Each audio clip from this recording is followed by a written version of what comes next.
Adelante, magistrado. Buenas tardes a todos, a todas nuestros compañeros, miembros de la Asociación de Tribunales de Justicia Administrativa. Señor magistrado Trompetit, un honor que esté con nosotros en la pantalla. Lourdes Dim, nuestra presidenta de Puebla, gracias por ayudar a conducir este programa, esta tercera conferencia de un ciclo espléndido en donde estamos hablando de algo que es muy actual. ¿Qué pasa con todo lo que sucede ahora y cómo incide en el derecho y en la actividad de los tribunales? Pedro, muchas gracias por armar todo esto. Solamente quiero decirles a toda la audiencia que hoy tenemos a un magistrado de un tribunal colegiado en la materia especializada nuestra, que es, yo creo que el más reconocido en el tema de responsabilidad administrativa y en otros aledaños a este punto, a este asunto, con una espléndida carrera en la administración de justicia y en la academia. Es universitario y es un gran juez. Lo dejamos en manos de Lourdes Dim y a la vista y oído de todos los magistrados, de todos los abogados del país y de otros lugares de Latinoamérica y de España. Señores, adelante, por favor. Muchas gracias, magistrado presidente, secretario general, Pedro José María García Montañez, y especialmente agradecidos con el reconocido magistrado Jean Trompetit, que pues los juzgadores, los abogados, los que estamos en el tema, pues conocemos sus criterios contundentes, claros, su argumentación. Esta conferencia magistral que nos ofrece nuestro invitado de honor, que me honra en presentarlo, se denomina Control Judicial de la Discrecionalidad en épocas de emergencia, no solo de pandemia, sino de emergencia. Es aplicable para tantos acontecimientos en nuestro país, pues como el temblor de ayer. Y los tribunales nos tenemos que apegar lo más posible a la legalidad. De ahí la importancia de esta plática que nos va a dar luz en ubicarnos esa discrecionalidad que tenemos, qué límites y cómo la podemos conducir. Me permito presentarles el currículum del magistrado Jean Trompetit, y creo que se quedó corto con la semblanza que nos dio, porque él ha sido ponente en grandes foros, no solo nacionales, sino internacionales, en Estados Unidos, en Europa, y quienes damos seguimiento a los criterios de los tribunales colegiados, especialmente en la materia en la que él es experto, entre muchas otras, pues conocemos la talla y la importancia de nuestro invitado de hoy, con el agradecimiento de todos los magistrados y magistradas que integramos esta gran asociación. El magistrado Jean-Claude Trompetit es originario de la Ciudad de México y egresado de la Facultad de Derecho de la Universidad Nacional Autónoma de México, con especialidad y máster en argumentación jurídica por la Universidad de Alicante. Es profesor de asignatura en el Instituto Tecnológico Autónomo de México en la licenciatura en Derecho, en diplomados de amparo y argumentación jurídica, así como en la maestría en Derecho Administrativo y de la Regulación. Catedrático en diversos diplomados y maestrías que se imparten en la Universidad Panamericana, en el Instituto Tecnológico y de Estudios Superiores de Monterrey, la Escuela Libre de Derecho y en la UNAM. En el Instituto de la Judicatura del Poder Judicial de la Federación, imparte la asignatura de argumentación judicial. Se ha desempeñado como abogado litigante independiente, director de amparos en la entonces Secretaría de la Contraloría General de la Federación, secretario judicial en el entonces Tribunal Fiscal de la Federación, secretario en diversos juzgados de distrito, tribunales colegiados de circuito y en el Pleno de la Suprema Corte de Justicia de la Nación. Fue juez de distrito, secretario ejecutivo de carrera judicial, adscripción y creación de nuevos órganos del Consejo de la Judicatura Federal. Magistrado en el primer tribunal colegiado de circuito en materia administrativa, especializado en competencia económica, radiodifusión y telecomunicaciones. Y actualmente, como ya se ha dicho, es magistrado integrante del cuarto tribunal colegiado en materia administrativa. Le cedemos la palabra sin mayor trámite al magistrado Jean-Claude Trompetit con su conferencia Control Judicial de la Discrecionalidad en épocas de emergencia. Adelante, señor magistrado. Muchísimas gracias. Antes que otra cosa, de veras, muchas gracias a los amigos, al magistrado Robledo, a la magistrada Dib, al magistrado García Montanés, por esta invitación para poder participar en este evento. La verdad, creo que los jueces en especial tenemos mucho que aprender, tenemos mucho que compartir.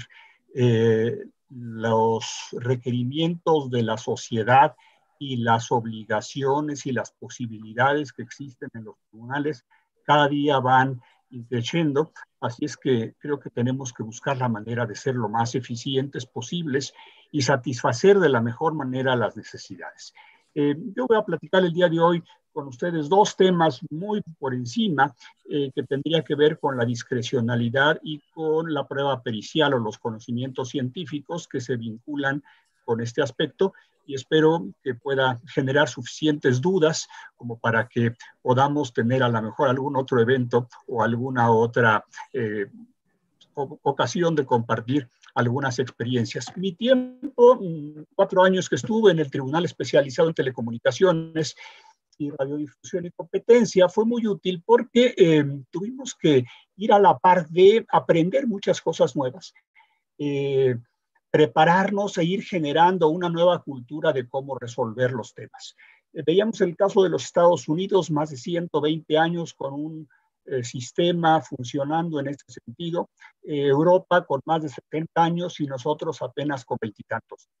¿De qué manera pudimos afortunadamente avanzar y tener criterios muy en paralelo y a la misma altura de lo que estaba sucediendo en Europa, en Asia, en los Estados Unidos?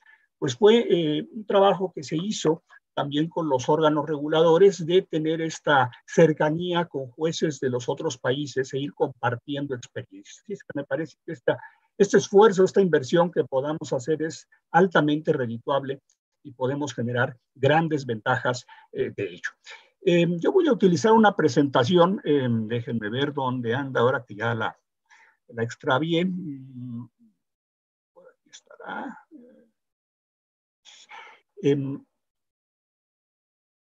Ahorita un segundo, estoy con ustedes. Muy bien, ya la tenemos. Empiezo un poco con esta idea, con este aparente torbellino que sucede aquí, en donde vemos en un primer nivel el interés general y hasta abajo la regulación.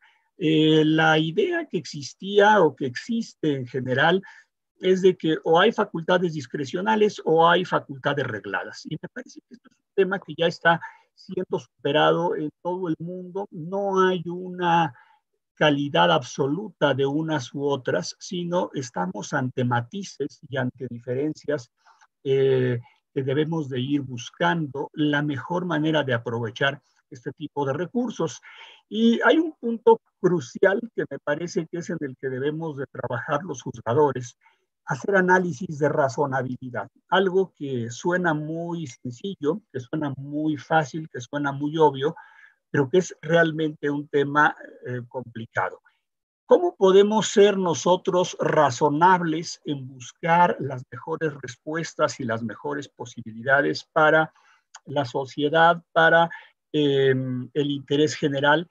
Este me parece que es el gran tema en donde están trabajando los tribunales en todo el mundo y debemos también nosotros buscar la manera de inscribirnos en las mejores prácticas en ese sentido. Se habla de estos elementos básicos que pudiéramos tener nosotros, como serían las potestades de las autoridades. ¿Para qué son concedidas las potestades? Pues efectivamente son poderes o autorizaciones que se otorgan a la autoridad para satisfacer de la mejor manera el interés público. ¿Hasta dónde Perdón, llega esta? magistrado Tron, Sí. perdón que lo interrumpa. ¿Podría poner ahí el compartir pantalla, por favor, para que se pueda ver? Ah, correcto, perdón, no se estaba viendo, ¿verdad? Discúlpeme. Gracias, perdón. Sí, no hay cuidado. Muy bien, ahora voy, es que mi problema es que, a ver, ahora sí se ve la presentación. Ya, bueno, nomás con que la abra, por favor. Sí, ahora sí. A ver, deme un Tenemos segundito. ¿Ya abrió el documento? Sí, ya lo tengo abierto.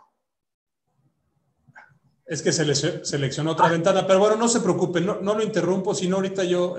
Ahí está ya. No, ya, ¿verdad? Perfecto. Muy bien, ahora sí creo que ya estamos, ¿verdad? Sí, exactamente. Perfecto. Bueno, me regreso muy rápido. Esa sería la idea del torbellino del que les hablaba, en donde tendríamos al interés general por una parte y finalmente el tema de la regulación. Pero de manera intermedia vamos a ir encontrando una serie de opciones y sobre todo el tema de la razonabilidad, que es aquello en donde nosotros podemos tener una labor muy activa y muy constructiva en este sentido. Vinculado con este aspecto estaría el tema de las potestades, esta autorización o capacidad que se le entrega a la autoridad para poder establecer obligaciones, mandatos y limitar, por supuesto, la libertad de las personas en función de satisfacer el interés general. ¿Hasta dónde se extiende esta capacidad o estas potestades? Pues hasta en tanto el interés público lo requiera y sea necesario. El límite que nosotros encontramos o el marco que cerraría esta capacidad de actuación por parte de las autoridades serían los derechos fundamentales. Este mínimo de privilegios y de posibilidades y de alternativas que tenemos las personas de no ser disminuidos o no tener una reducción en este ámbito de goce y de disfrute. Pero hay un tema que se ubica de manera intermedia entre el interés público y los derechos fundamentales, y sería el orden público, que vienen siendo todas y cada una de estas necesidades que cotidianamente se están presentando y que van ampliando la extensión de lo que pudiera ser el interés público y van comprimiendo también el alcance o la posibilidad de protección de los derechos fundamentales. Todo esto se está moviendo necesariamente en fracciones de segundo. Estamos viendo cómo se mueven y cómo estas necesidades o estas posibilidades o estas defensas tienen que estar interactuando y tienen que estarse compensando de una manera que consigamos los mejores resultados. Y para esto, bueno, tenemos lo que la doctrina constitucional ya nos ha puesto muy claro, el tema de la ponderación de principios y valores. Entonces, todo esto es algo que no está escrito, tenemos leyes que nos hablan de ello, pero el marco constitucional que tenemos ahora de protección de derechos fundamentales y de disfrute de ellos, y además el compromiso existe de estar acorde con los criterios de tribunales internacionales, nos llevan precisamente a tener que estar en consonancia con buscar las mejores prácticas posibles. Y aquí los jueces somos los encargados de tener que elaborar esta dieta balanceada para que pueda funcionar de la mejor manera. ¿Qué derechos fundamentales existen? Usualmente conocemos los derechos fundamentales de abstención o de defensa, en donde el particular le pone un alto a la autoridad y le dicen no me molestes, no me prives, no me restringas tal o cual derecho, y es la respuesta a la que damos, el tema al que damos respuesta normalmente los tribunales. Diciendo un acto no está fundado y motivado, se violó la garantía de audiencia, se está limitando la libertad de trabajo, etcétera, y por tanto le decimos a la autoridad no puedes hacer esto y debes de dejar que el particular disfrute plenamente. Pero hay otro tema que es importante que se ha desarrollado que tiene que ver con los derechos fundamentales de protección o de defensa. Y esto ha venido cobrando vigencia en todo el mundo, en donde el Estado no solamente debe de abstenerse de hacer ciertas conductas o ciertos comportamientos que puedan resultar lesivos, sino que tiene que hacer cosas en favor de la sociedad. Encontramos aquí los derechos económicos, sociales, culturales y ambientales, pero en general una panorama cada día más amplio de este tipo de derechos de protección que deben de cumplirse. Casos que estamos viendo actualmente, como es hasta dónde estos derechos pueden ser limitados, hasta dónde el derecho a la salud puede ser absoluto o bien la economía y el desarrollo económico también deben de jugar un papel importante. Reclamos que hemos estado teniendo en los tribunales por falta de medicamentos, por prestación de servicios de salud insuficientes o inconvenientes. ¿Y qué sucede cuando el Estado no da respuesta y la sociedad se queja justamente de estas deficiencias? ¿Hasta dónde podemos los tribunales participar y intrometernos, si ustedes quieren, en el diseño y en el ejercicio de políticas públicas? Ya tenemos en México varios casos, además se han dado en los Estados Unidos, se han dado en Europa, en varios países de América Latina, de sentencias estructurales. Las sentencias surgen cuando justamente los derechos fundamentales son desconocidos o violados, cuando no hay una gestión efectiva por parte de la autoridad en ese sentido, y se obliga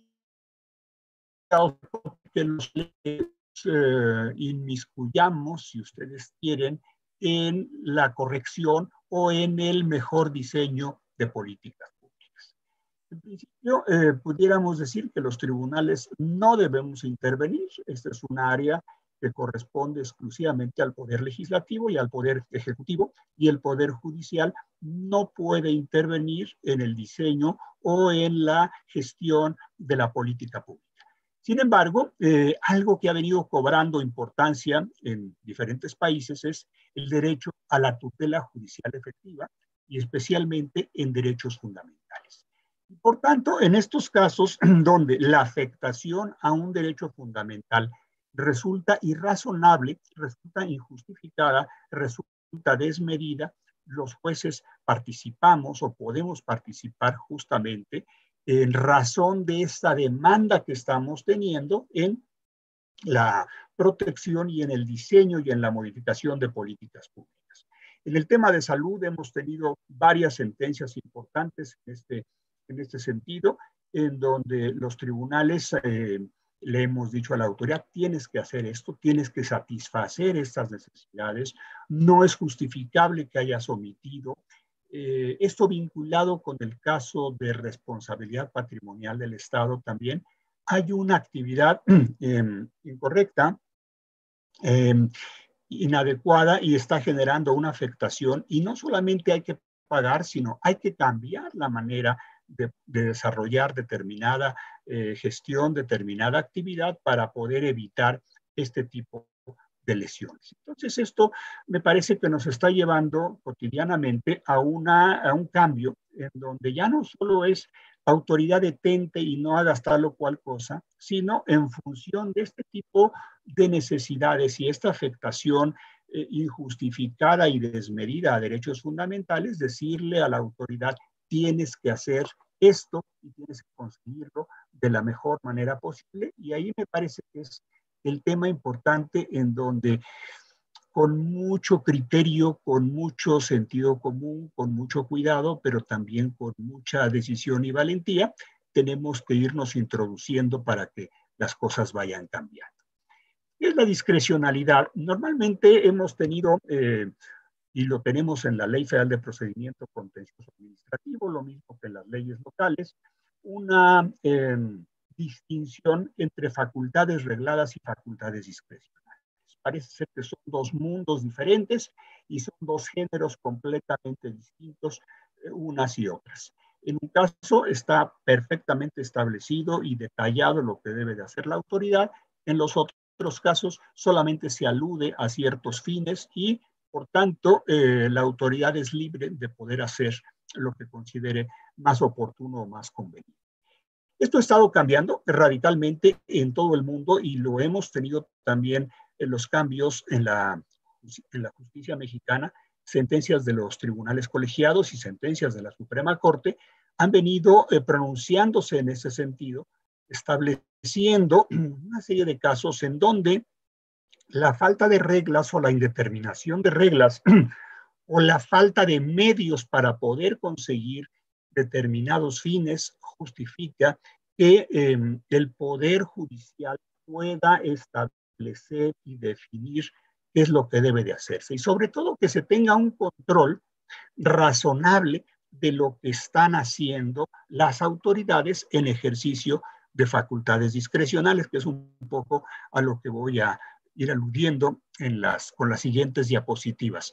Pero solamente dejar sentado en este momento que la tesis en la que yo partiría sería: no tenemos facultades discrecionales 100%, ni tenemos facultades regladas 100%, sino tenemos solamente matices y habrá que ir viendo cómo funcionan y cómo estos matices pueden ser correctamente ejercidos por la autoridad, y cuando no lo es, los jueces podemos marcar los referentes de desacierto en este sentido.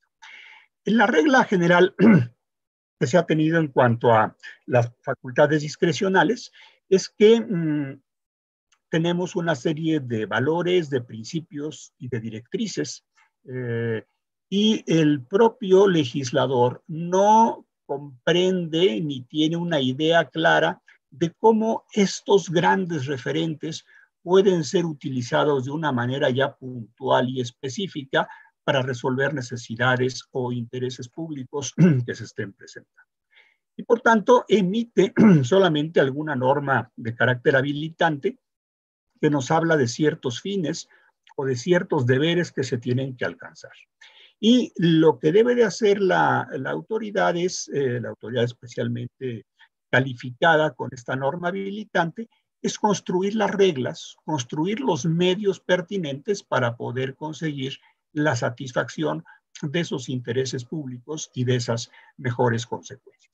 Prueba de ello han sido los criterios del Consejo de Estado francés, donde ya desde hace bastantes años nos habla como limitante a las facultades discrecionales aquellos casos en donde la autoridad se separa o no está atendiendo precisamente a los fines de esta norma habilitante.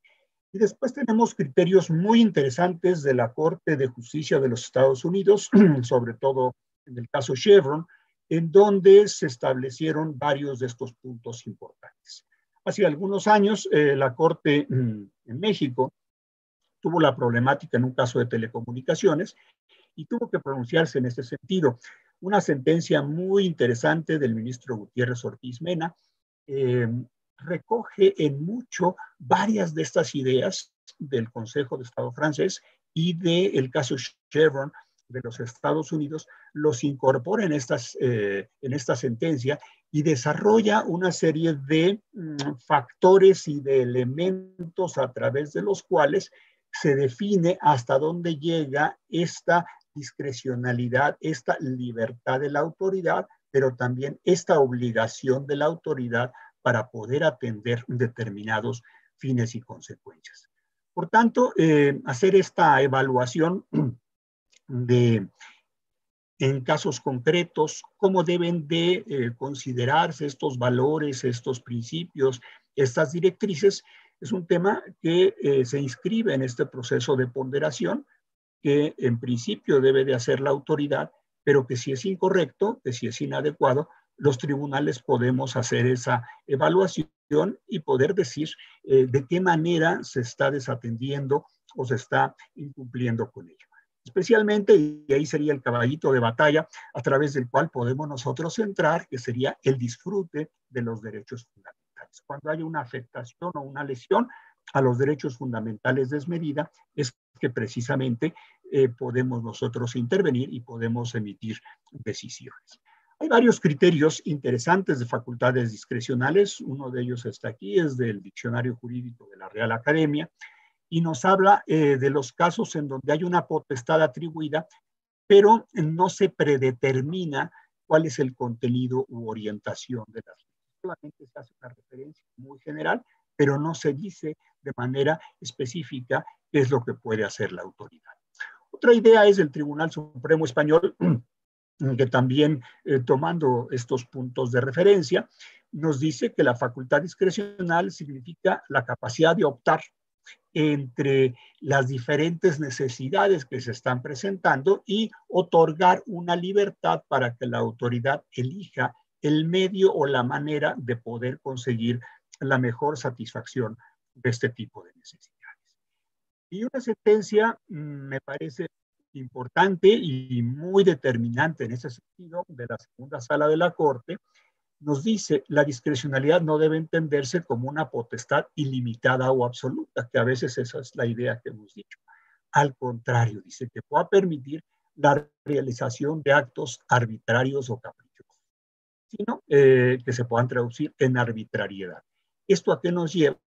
A una posibilidad y una necesidad de un control en un momento dado de este ejercicio de facultades discrecionales, en donde si bien existe esta libertad, sí, pero esa libertad debe de ser utilizada, debe de ser ejercida con razonabilidad y dentro de los límites de las condiciones que las propias circunstancias o necesidades determinen las instancias de afectación o de limitación de derechos.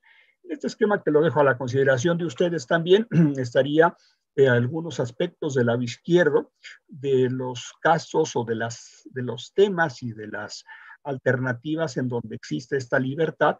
Pero vean ustedes del lado derecho, de cualquier forma, por muy discrecional que sea la facultad de la autoridad, necesariamente hay una serie de elementos reglados. Y aquí encontramos básicamente los fines establecidos en la norma habilitante y poder establecer, interpretar y entender esos fines hasta dónde llegan y para qué están previstos, y al mismo tiempo esta aplicación y apreciación de valores y de principios de rango constitucional y de rango legal que tienen que ser tomados en cuenta en cada caso particular.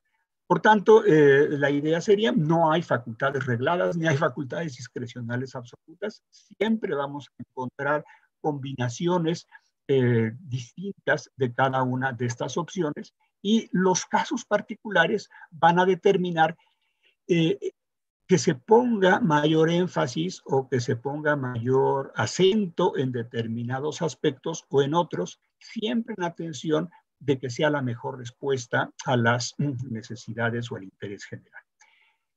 La discrecionalidad, por tanto, serían matices del ejercicio de estas libertades, de estas potestades, y al mismo tiempo una rendición de cuentas a través de un ejercicio de ponderación de cómo se está utilizando este poder o esta autoridad creativa en cuanto a legislación. La discrecionalidad, por tanto, no es una facultad en abstracto, sería uno de los planteamientos que me permitiría proponer. Otro de ellos sería, solamente estamos hablando de matices que los casos particulares van a ir determinando hasta dónde debe de ejercerse este poder, esta autoridad creativa de la autoridad, y en qué casos esa potestad o ese poder es excesivo o es desmedido o no tiene una justificación razonable, y por tanto los tribunales pueden ejercer una limitante.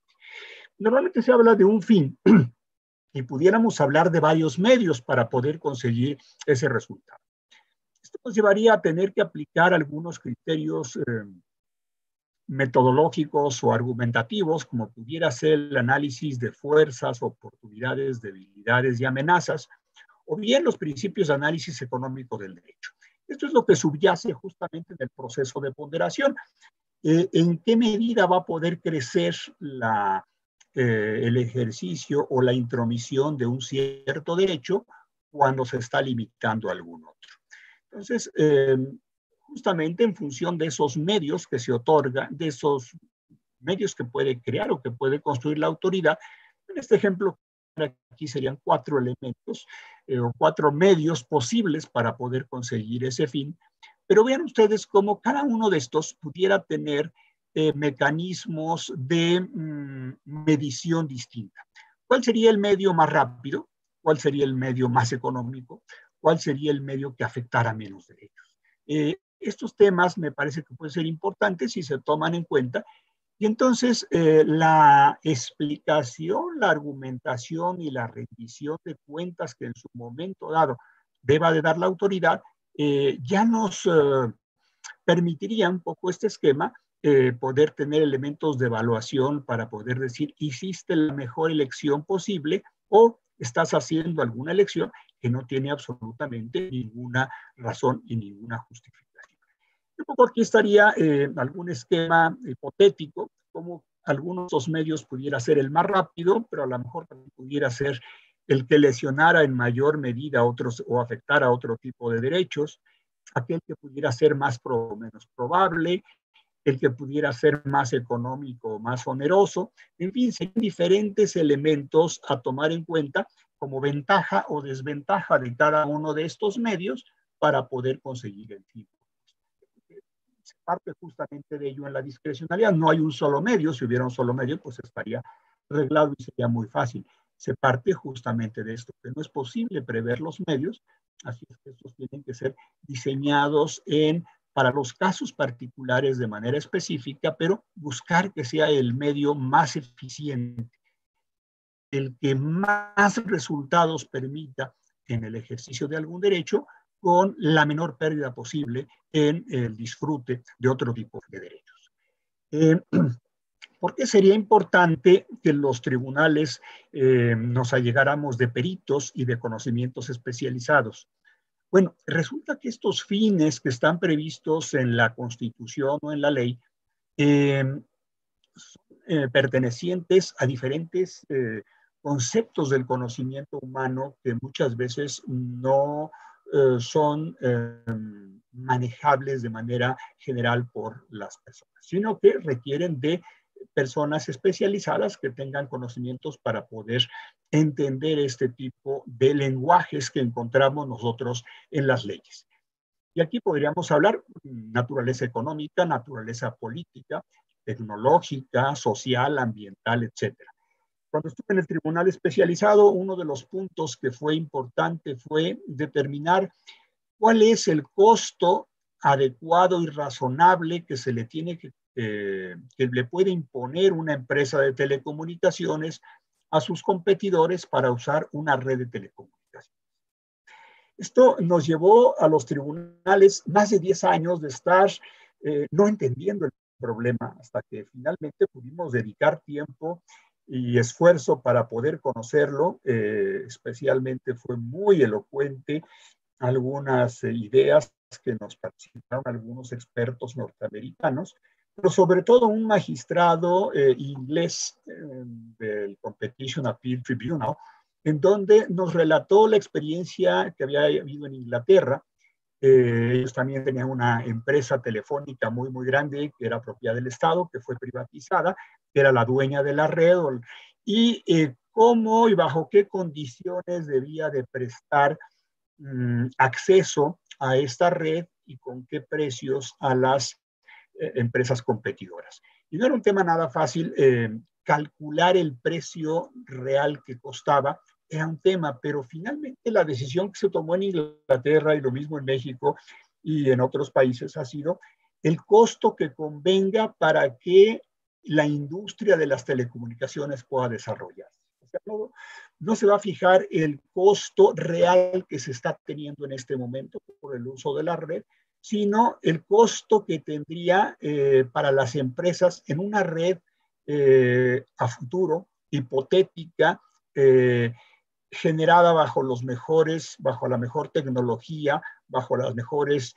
condiciones de aprovechamiento económico, pero también político.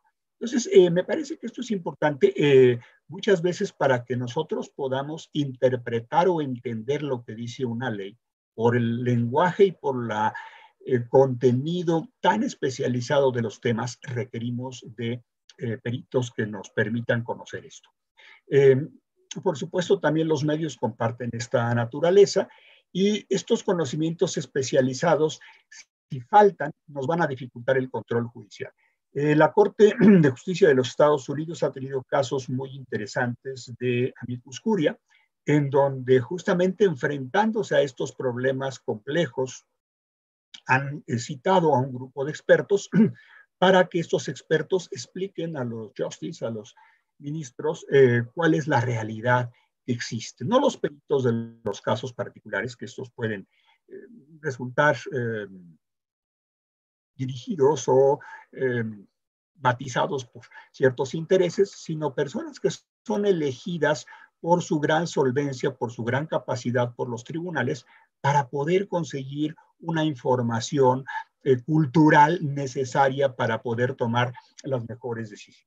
El caso que después se tuvo en México, y no ha sido uno, han sido varios, la Suprema Corte justamente fue en el caso de cuando se resolvió la situación de los militares con problemas de inmunodeficiencias. El tema era hasta dónde VIH y SIDA son lo mismo, no son lo mismo, impiden la coexistencia y la cohabitación de militares en un mismo cuartel o no, qué problemas, qué peligros existen, qué dificultades de contagio. Bueno, había una gran diferencia de opiniones entre los ministros de la Corte. En aquel entonces el ministro Cosío propuso que se presentaran algunos médicos y científicos de gran calidad y expusieron y contestaron las preguntas que tenían los ministros de la Corte.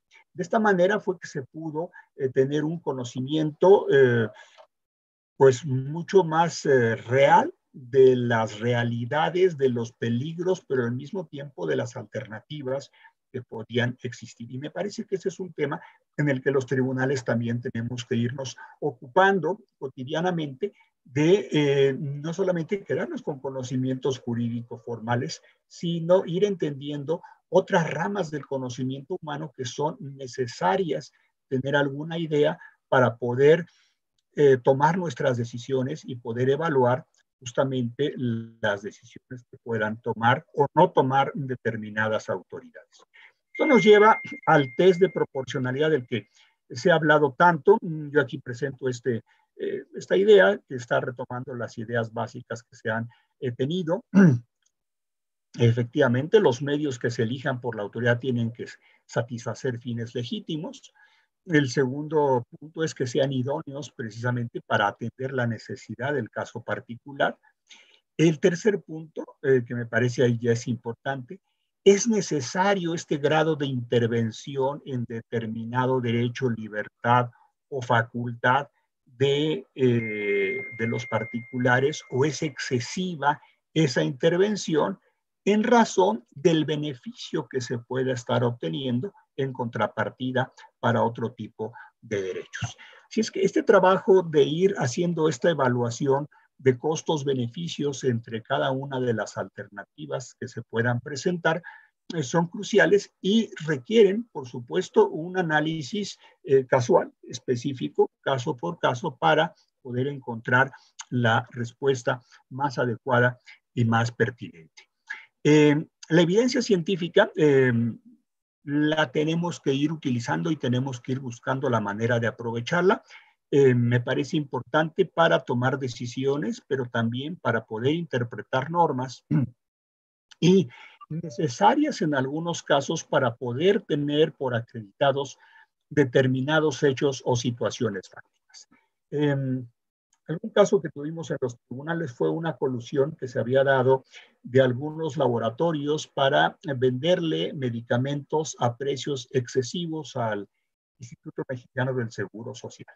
Y el tema era conocer en detalle cómo es que funcionan las licitaciones, cómo funcionan las prácticas comerciales, qué es lo que hay atrás de todo el entramado justamente de actividad de estos mercados para poder saber si existía o no efectivamente una imputación, porque estábamos partiendo solamente de indicios que se estaban señalando por la autoridad, y si estos indicios eran suficientes para poder justificar precisamente la existencia de una colusión, que por supuesto es oculta y no se va a poder advertir ni se va a poder apreciar de una manera clara.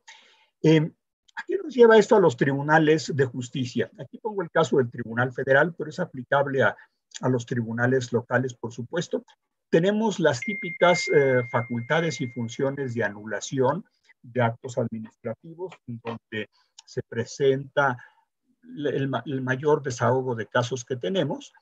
Tenemos los casos de plena jurisdicción, en donde nosotros tenemos que definir y decir si existe o no un derecho subjetivo, cuáles son los alcances, cuál es la magnitud y cuál es la dimensión de estos. Y me parece que aquí ya implica un ejercicio de carácter complejo por parte de los tribunales, porque medir la dimensión o el alcance de un determinado derecho frente a las restricciones que puedan existir puede ser un tema no fácil, no sencillo, y que requiera de tener estos conocimientos para poder obtener alguna idea lo más clara o lo más sensata posible de cuál es el alcance de un determinado derecho. Y por último, la facultad sancionatoria, que ahora se otorga a los tribunales de justicia administrativa, en donde, según plantea la ley general, el tema no es solamente castigar al servidor público y al particular que participe, sino también la idea es buscar premiar y buscar incentivar. Esto es que la función pública se desarrolle de la mejor manera, y esa facultad sancionatoria que corresponde a la justicia administrativa ahora, en términos de lo que está legislado hasta el momento, debemos de buscar justamente estos efectos, no solamente reprimir, no solamente castigar, sino también ver que estas resoluciones que nosotros vayamos emitiendo sean pertinentes para incentivar, esto es, disuadir de una manera efectiva determinados comportamientos, pero también promover a algunos otros que sean los más convenientes o los más adecuados. La prueba científica es un tema que ha ocupado a los tribunales en todo el mundo. Yo les hablaría básicamente de un caso que ha habido en los Estados Unidos, que fue el caso Dobbs, en donde ya había generado una gran duda en los ministros de la Corte, en los justices, de hasta dónde los peritos o los witnesses, como se llaman en la justicia americana, podían estar determinados un poco por la parte que los presentaba a dar opiniones en un determinado sentido. Utilizando una frase muy mexicana, muy típica, muy popular, si estos peritos estaban ya maiceados o no para poder emitir su dictamen en un determinado sentido. Y bueno, algo de lo que resuelve la Corte de los Estados Unidos es que el juez debe ser un auténtico portero. La definición en inglés es the judge is a gatekeeper, en donde no permita que, sobre pretexto de prueba o de prueba científica o de información especializada, se estén entrometiendo temas, cuestiones o aparentes conocimientos científicos o especializados, pero que no lo sean y que vengan a ser solamente alguna invención por parte del perito. Para esto, la Corte Americana hizo una amicus curiae, invitó a un grupo de expertos de diversas universidades en los Estados Unidos, se analizó qué era lo más pertinente y qué era lo que efectivamente podían ser los lineamientos a los que debían de sujetarse los peritos para poder darle fiabilidad a las opiniones o a las decisiones o a los dictámenes que ellos emitieran. Esto es interesante porque varias de estas ideas del caso Daubert de la Corte Americana han sido recogidas por la jurisprudencia mexicana. Básicamente fue en un primer asunto del ministro Cosío que lo recogió y se han venido manejando en otros asuntos estos temas que estarían en el documento que ya ustedes podrán recibir posteriormente. Y la idea es, ¿para qué sirve la prueba pericial? La prueba pericial sirve para acreditar hechos, y esto fue algo que nos tocó vivir mucho en el tribunal especializado. No, la prueba pericial debemos de definir que sirve solamente para aportar conocimientos especializados. Esto es darle información técnica, científica, de experiencias al juzgador para que él tome la mejor decisión posible. Pero nunca decir, esto es así, o esto es asá, o existe o no existe tal o cual situación. Por tanto, serían solamente este acervo de conocimientos especializados y una metodología que fuera pertinente para calificar o para inferir determinados hechos o la magnitud o la trascendencia de estos e interpretar en su caso disposiciones legales. En un asunto reciente que nos tocó en el tribunal resolver, tenía que ver con una empresa perteneciente al sector de fianzas y en alguna parte la sala del Tribunal Federal de Justicia Administrativa dice, bueno, ese tema no lo puedo tomar en cuenta porque es un aspecto técnico y no me ofreciste parte interesada la prueba pericial. Y nosotros le dijimos, bueno, tribunal, estás en un error. Si es un tema especializado, eso no significa que tú no te puedas pronunciar. Para eso, de oficio, tú pudiste y debiste de haber desahogado una prueba pericial a llegarte precisamente de esta información especial, de esta información científica o técnica necesaria para poder pronunciarte y para poder resolver. Pero no decir es un tema que excede del conocimiento general y por tanto no me puedo yo pronunciar en ese sentido. Entonces, bueno, esta sería alguna de las ideas que en el tribunal hemos venido sosteniendo, y ya en el paquete de tesis que ustedes recibirán existe un arsenal, digamos, de argumentos o de recursos que hemos utilizado en ese sentido. La tesis del caso Daubert en Estados Unidos plantea 4 conclusiones interesantes. Que la teoría que invoque el perito sea una teoría comprobable, o sea, que haya sido probada en el ámbito técnico-científico. Que esa teoría haya sido revisada, o sea, no sea una teoría que apenas se está planteando, se está proponiendo o se ha señalado, sino que efectivamente no sea una mera opinión o posibilidad, sino ya sea una teoría que se haya revisado en varios casos con un conocimiento empírico, que exista una tasa de fiabilidad de este conocimiento y que haya un grado de aceptación o de reconocimiento general por la comunidad científica en este sentido. Entonces, son básicamente estos 4 puntos a los que llega la Corte de los Estados Unidos, que, como les digo, ya en algún momento dado la Corte Mexicana ha venido reconociendo también. La idea es justamente que sea información, conocimientos relevantes para el caso particular, que sería la primera parte, pero la segunda, que sea información fidedigna. Michele Tarufo, se ha dedicado al análisis de estos temas, nos habla de que hay una ciencia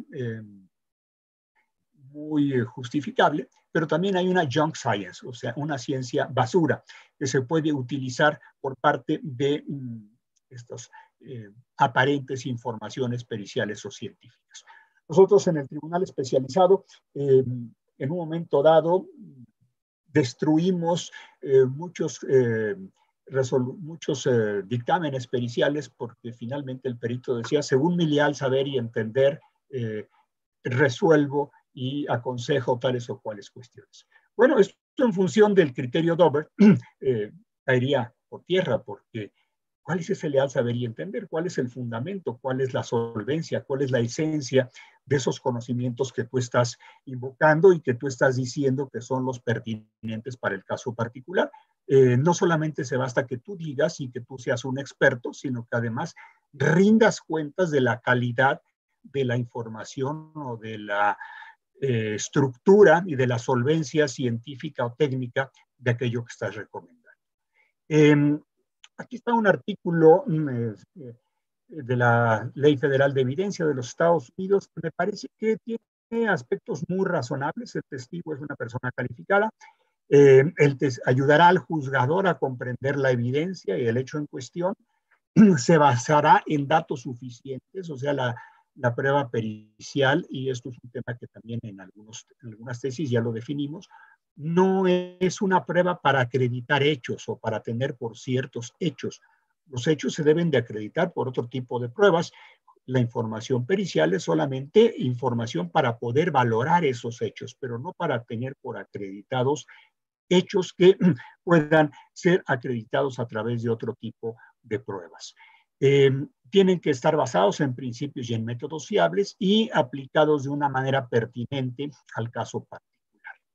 Esto nos llevaría a que cierta evidencia, para poder sacar conclusiones, tenemos nosotros que verla a la luz o a través de un método científico, de un método o de una teoría o un modelo explicativo que nos permita decir esta evidencia interpretada, entendida, comprendida en función de esta estructura metodológica nos permite llegar a este tipo de conclusión. Y sería justamente lo que debe de subyacer o estar abajo de la información científica.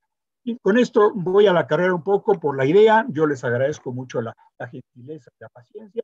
Me parece que son temas que hay que ir pensándolos, viéndolos, madurándolos para casos futuros, y pues quedo a sus órdenes para cualquier comentario. Muchísimas gracias.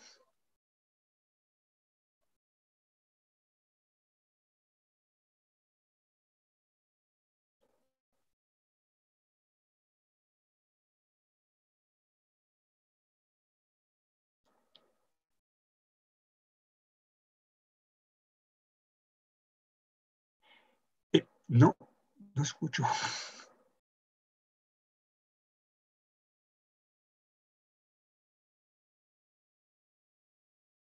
No, no escucho nada, ¿eh?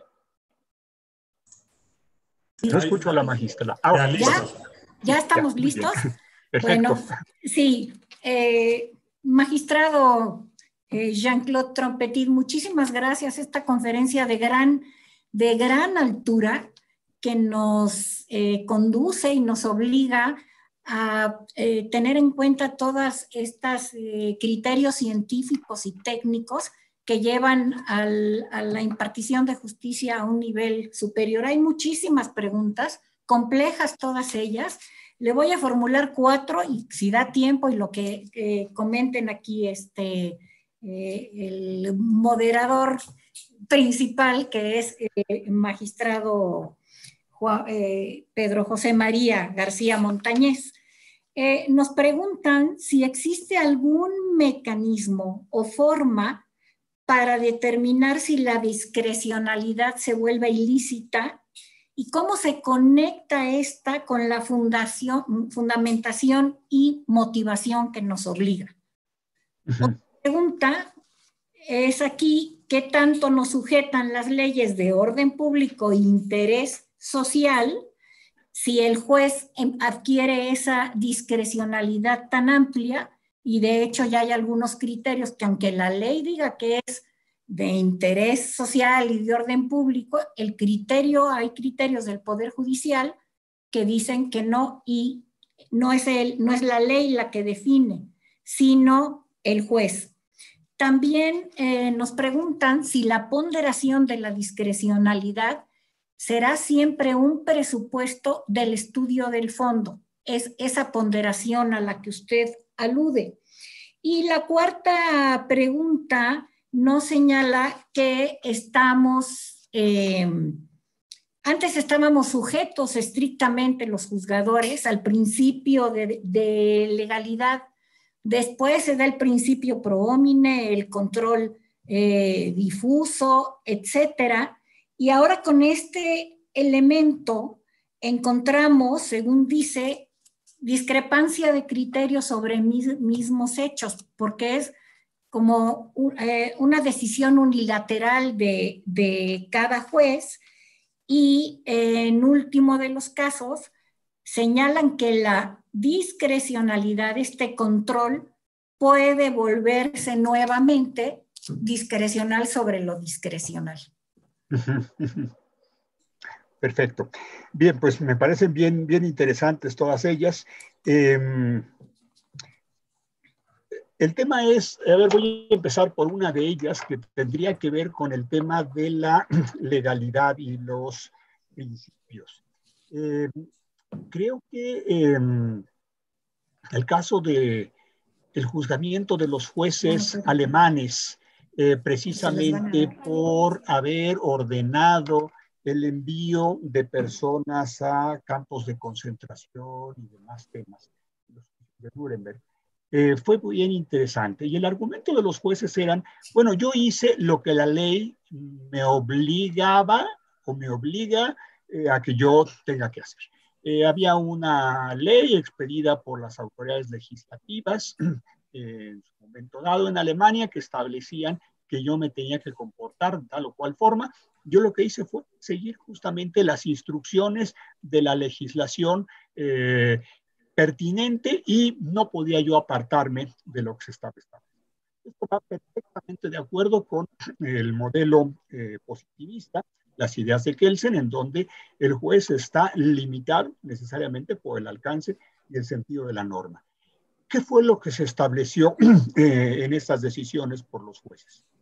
Bueno, lo que es notoriamente injusto no puede ser legal. Y por tanto, si algo está establecido en la ley, pero va en contra de principios o de valores fundamentales, esa disposición legal debe de ser reinterpretada en función de esos valores o principios. Y ahora ya lo vemos de manera bastante clara con las reformas al artículo 1 constitucional y la eficacia plena de los derechos fundamentales y la obligación que tenemos todos los jueces de hacer una aplicación principialista por encima de los textos legales. Me parece que ya está dada este permiso o esta autorización para poder ir más allá del texto de la ley y poder establecer cuáles las mejores condiciones basadas en estos principios o en estos valores del orden jurídico en general y de las mejores condiciones y de los mejores resultados para la sociedad. Ahora, los jueces podemos decir lo que queramos, ¿no? O sea, los jueces también estamos sujetos a una rendición de cuentas.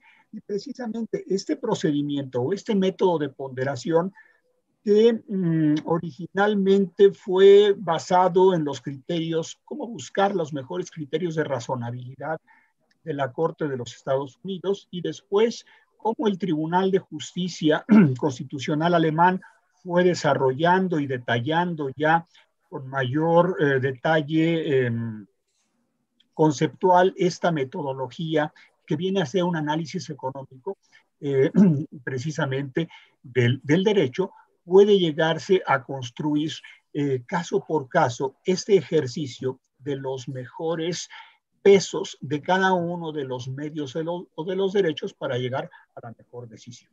Este ejercicio de ponderación, este ejercicio de entendimiento de los pesos y de los alcances de los derechos o de los intereses para casos particulares, entendamos esto, la regulación se hace para casos particulares y por casos particulares que se presentan y por tanto se emite una respuesta o una receta, vamos a decir, para esos casos particulares, es justamente para eso.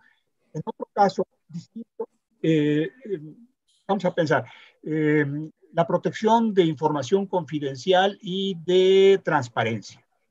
Bueno, las disposiciones están clarísimas en la Constitución, básicamente el artículo 6. ¿Qué prevalece? ¿El derecho a la información o la protección de información confidencial? Pues dependerá del caso particular, porque los dos son valores que están previstos en la Constitución y que se deben de cumplir en la mayor medida posible para cada caso particular. Entonces, habrá que evaluar precisamente el caso y decir, en este caso, justamente la transparencia y la plena información que se tiene que otorgar prevalece sobre determinada información que pueda ser incluso tener carácter confidencial, o en este otro caso estamos en ciertos segmentos en donde justamente la información confidencial debe de prevalecer y justifica limitaciones a la libertad de información. Pero ¿qué es lo que necesitamos hacer caso por caso? Tenerlo que ver y tenerlo que construir. Y aquí viene el tema probablemente más importante, tanto para las autoridades administrativas como para nosotros. Dar cuenta del razonamiento al que estamos llegando. Tenemos la metodología para poder llegar a la conclusión que resulte pertinente y podemos llegar a ella, pero hay que explicarla y hay que justificarla. Y me parece que esto se ubica un poco con el tema también que nos decían de la fundamentación y motivación. La fundamentación y motivación precisamente es esto.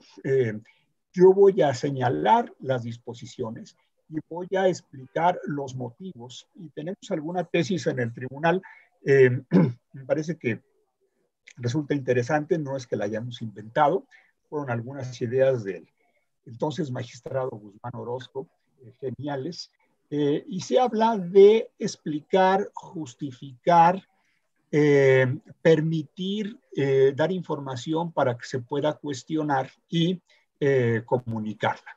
Estos 4 elementos, explicar, justificar, no solamente explicar cómo llegué a esta conclusión, sino además justificar, decir, por estas explicaciones que yo estoy dando son las mejores o son las pertinentes o son las adecuadas para llegar a este tipo de respuesta. Tercer punto, que sea lo suficiente amplia esa información que se está dando para que la contraparte pueda objetarlo o pueda manifestar su desacuerdo. Y el cuarto punto, que se comunique adecuadamente y que se conozca esta información. Entonces, me parece que la fundamentación y motivación, este gran caballo de batalla que tenemos, el artículo 16, entendido en este sentido y en función de casos particulares, claro, es la puerta básica para poder emitir este tipo de argumentos, en donde ya no va a ser un razonamiento basado en una lógica racional de un silogismo, sino vamos a tener que partir de una argumentación práctica en donde estemos dando razones que justifiquen decisiones que estamos tomando partiendo de problemas o de problemas específicos para encontrar soluciones también específicas a ese tipo de problemas. Una forma diferente de razonar, una forma diferente de explicar, pero que la podemos advertir plenamente en esta metodología del razonamiento práctico. ¿Las leyes limitan o no a los derechos fundamentales? Bueno, es un poco lo que ya les decía yo, en el positivismo lo que dice la ley es lo que puede hacer el juez exactamente, y por eso los criterios de interpretación eran tan claros, aunque ese es también el lado más vulnerable, y así lo reconoce Kelsen. ¿Qué pasa cuando los conceptos jurídicos son indeterminados o son ambiguos? ¿Cómo se van a poder interpretar este tipo de normas? Pero actualmente ya tenemos un sistema de interpretación basado en principios y en valores. Así lo consagra la Constitución y así lo hemos venido viendo en diferentes criterios jurisprudenciales. Así es que me parece que ya las leyes no son un elemento que nos esté limitando, sino podemos hacer incluso una interpretación conforme o una interpretación basada en principios y correctiva incluso de lo que dice determinado texto legal para, sin necesidad incluso de hacer una declaratoria de inconstitucional de un determinado precepto, hacer una interpretación conforme a la Constitución de esa norma y decir, esta norma debe de entenderse en este caso particular atendiendo a tales principios, valores, políticas públicas, etcétera, de esta forma para poder alcanzar esos objetivos. Creo que otra pregunta era, ¿la ponderación tiene que ver con el fondo?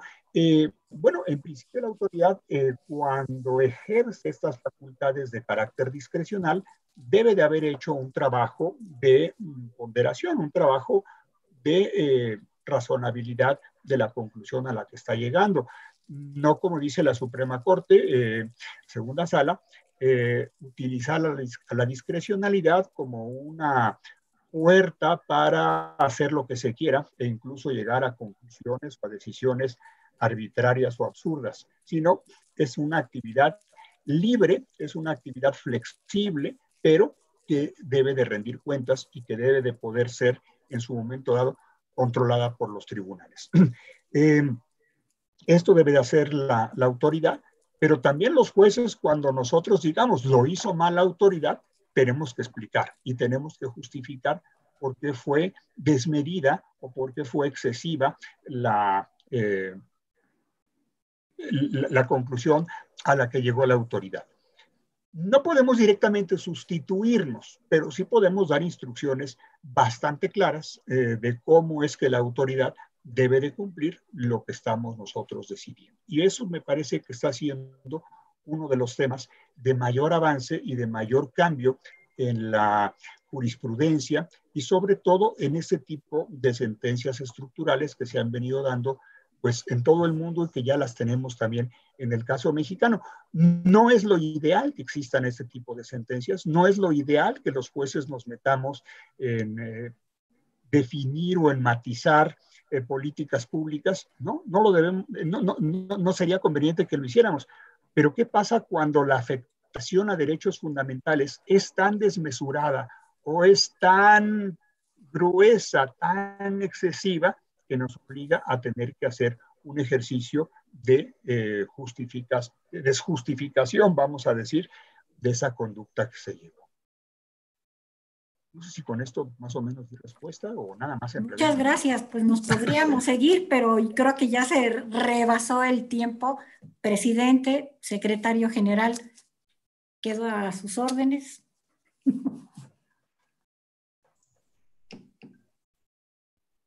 No tengo audio. El micrófono, presidente. Ya, ¿verdad? Sí. No. ¿Y ahora? Ahora sí. Ya. Bien. Un comentario, magistrado Trompetit. Este tema desarrollado con sencillez y precisión es doblemente valioso en la exposición, en la expresión, porque siendo un asunto tan técnico de una gran propiedad laboral especializada, más para los impartidores de justicia, ha sido explicado de una manera muy entendible y sencilla. Es muy difícil a veces los términos, los temas técnicos procesales, traducirlos en un buen lenguaje que se comprendan fácilmente. Eso le da un doble valor a la conferencia, lo cual agradecemos de mil maneras, magistrado. Le tomamos la palabra para que vuelva a estar con nosotros. Esperemos que sea presencialmente en la próxima ocasión, cuando se pueda, cuando nos dejen, ahora sí, si nos deja esta pandemia. Quiero comentar dos cosas más, anunciarlas. Recuerdo, magistrado, que comimos en Guanajuato, nos invitó el magistrado Arroyo, presidente del Tribunal de Justicia de allá, después de que terminó su evento en donde festejaba, me parece que su 32 aniversario como Tribunal Local Administrativo.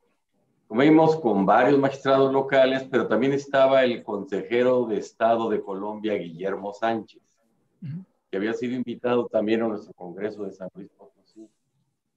Bueno, pues ayer ya nos fijaba una fecha y será la última y sexta conferencia que más tarde Pedro se encargará en difundir con la diligencia y oportunidad que sabe hacerlo.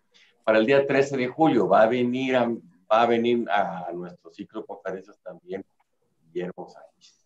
Y la que sigue, un anuncio para todos, va bien una reiteración para todos, pues es de nuestra ministra Yasmín Esquivel, que estará con nosotros el día 3 de julio próximo, ya pasando al segundo semestre del año. Ella estará a las 12 del día y nuestra compañera Sandra Rodríguez va a hacer la moderación, que como hoy tan espléndidamente hizo Lourdes Di. Muchas gracias. Y Pedro, pues de nuevo, qué bien sabes manejar estas cosas. Magistrado, repetidamente nuestro agradecimiento y nos vamos a ver pronto presencialmente, espero. Bueno, sí. Muchas gracias a ustedes. Gracias, magistrado. Gracias.